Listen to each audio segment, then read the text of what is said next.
Hello snowboarders of the internet, I'm your host Avran LeFeber, and in this video we're going to be reviewing the Capita DOA or Defenders of Awesome. It's got a little tweak to the core and most of you probably won't even notice that.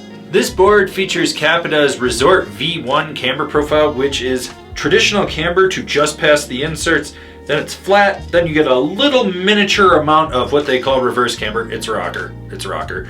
And then you get the up kick in the tip and the tail. Basically, you're gonna get the load and snap of traditional camber with the ease and play of rocker out in the tip and the tail. This is gonna help with presses, butters, popping, and as well as turn initiation. This board is available in a bunch of sizes: 148, 150, 152, 154, 156, 158, 160, 153 wide, 155 wide, 157 wide, 159 wide, and 161 wide.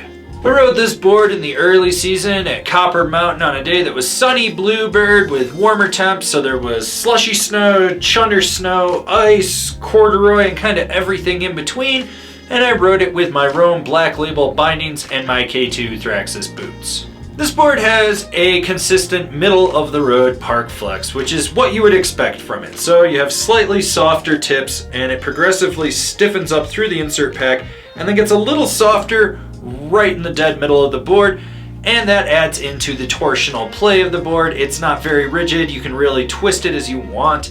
Now, when it comes to stability with this thing, you're going to notice there's a little bit of chatter out in the tip and the tail, and it slightly resonates back underfoot, but it's never really enough to overwhelm you. When you get into really rutted out terrain, it stays stable pretty much from just outside the inserts all the way through the middle. That way you can kind of just plow through everything in your path. With the slight tweak to the core in this board, you get a little bit more pop. Most people probably actually won't even notice this, but I did. So with that said, you have this camber section that you gotta load up and engage. When you do, it activates off the flat section to give you that spring. It's almost a skate-like pop, but not quite. You still have to load that camber section to get it to engage. Is it the poppiest board out there? No. But can you clear a slow sign if you want to? Definitely. Now when it comes to jumps, I really wish we'd had more jumps to hit than what we had, which was like a 5-foot thing. I don't even really want to classify it as a jump, but it was there.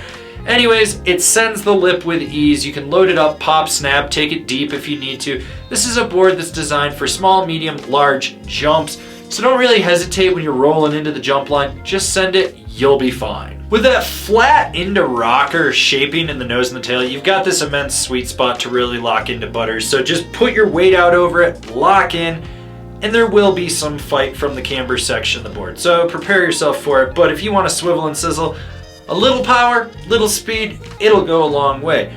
Now when it comes to jibbing, is this the best board for jibbing? No. Is it the worst board for jibbing? No. It's just consistently predictable. You know how it's gonna lock in on a tail or a nose press.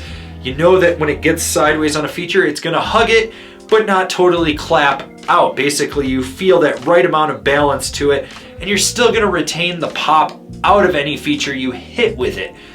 Like I said, it's predictable. It's like a ton of other boards out there on the market. You know what you're gonna get.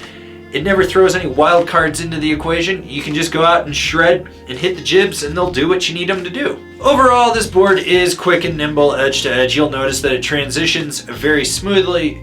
Short to medium carves are really where this thing stands out. If you're trying to rail them and be really aggressive and take it to the next level, it's not gonna happen. That's just the way this board is designed. I'm not saying you can't rail a deep carve with it. I'm just saying if you're looking to progress that, it's not going to happen with this board. But let's just say you want to lay a trench down under a slow sign or around a fat skier family. Yeah, go for it. You'll be fine. It'll handle it. You're going to notice when you drive it into a carve and you load it up from the center through the back and you're just pushing it off the tail that there is going to be a little bit of snap, but it's not mind-blowing. It's not one of those things where you're like, oh my God, I can't believe it did this. It's more like, oh, okay, God, thank God I didn't die. I got this done. We're good. We can get on with our lives. So who's this board for? The park-focused rider that's going to venture out and ride all over the mountain. So while there is a change to the core, most of you watching this will never notice that difference. Sure, there's a tiny little bit more snap, but unless you've owned a few of these, you're really not going to notice it. Does it make it a better ride? It makes it a little more predictable in my opinion. But overall, this is just a smooth, consistent ride. You know what you're getting with this board. You don't really have to worry about anything. You can just go out, shred, and it's going to get the job done. Comparable boards, the dinosaurs will die mate. The interior plane project Honolulu, the Rome mod. This has been my review of the Capita DOA. Do you agree? Do you disagree? Do you own one? Are you gonna buy one? Leave me a comment down below. Let's have a conversation about this snowboard. If you're new here, remember to subscribe, click the bell, get those notifications. That way you're not missing any of the videos we got coming out for all you snowboarders of the internet. And if you really want to support us and just help us grow out what we're doing over here, swing on over to Angry Snowboarder VIP. I could tell you more here, but I got a video over there that explains it so much better. As always, I've been your host, Avran LeFeber, and I'll see you in another video.